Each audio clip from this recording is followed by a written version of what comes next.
I know you have mentioned some of them: proposal, CV, transcripts. Are there other vital information or documents that PhD candidate or prospective PhD candidate need to get for their application here in Australia? Wow, I'm trying to recall. It has been long. I don't think so. Besides the academic qualifications, I think that's the most important part because that's what they look for.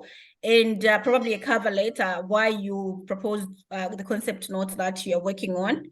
And so that is something that is like a supporting document to your curriculum vitae or resume. And so, yeah, I don't think there's anything else that is extra besides your academic qualifications. And your work experience, I think, also because of it being a professional PhD. Yeah. All right. I am aware that some universities here in Australia emphasize publications. So when you are applying, they will ask you to attach a list of publications that you have. Was that the case for you? Yes. So that, I forgot. It has been long. Please forgive me. That's all right. Yes. So I remember Professor Caroline asked for the concept note and the publications. And I think I also attached that one. And luckily enough, when we worked on the project for the one that I went around colleges of midwifery in Zambia, where I was implementing the project, we actually wrote a publication and it was accepted with my co-authors from America. So we call it a training program against a training program for American College of Nurse Midwives and Zambia Midwives. And so I was part and parcel of that. And so we worked on a publication. So I had one publication at that time, but my work experience and everything else, including all my academic transcripts, also played a very big role in me securing both the PhD and the position. All right. So considering your time in 2018 and now, apart from work experience, how many publications would you say an individual would need now in order to secure scholarships for in Australia?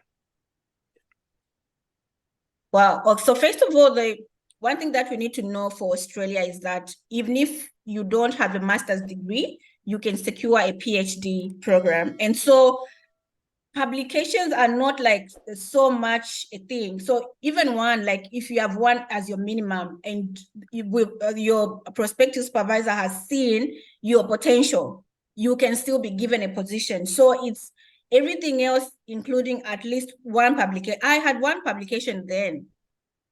So that is me in 2017, when I was concluding my application. Having many or having so many just depends on everything else adding together. So it's a subtotal. So it's what we call a sum total of everything. So your work experience, your academic journey, your publication, if you have. So if you have one or you're working towards 2 and 3, the number doesn't matter. Everything else adds up to you being given a position. All right. Thank you so much. And it depends on Yeah, go ahead. It depends on the, yes. So if you're a nurse and a midwife, there are certain things that they need you to have, like your work experience is cardinal, and how you've been like performing academically. Because like for me, I had a cum laude. Actually, having a cum laude can actually make you enter into a PhD program without a master's, because that's a distinction. You know what I mean? Yeah. So what matters is your background and everything else put together, plus a publication or more, if possible. So it means that your academic excellence is very key. Yes, absolutely. You have to show that you are somebody that can be trusted with, especially a PhD, which is not something that is easy. And I'm sure you can attest to that. Yeah. So they need to see your academic strength, muscle. How strong are you academically?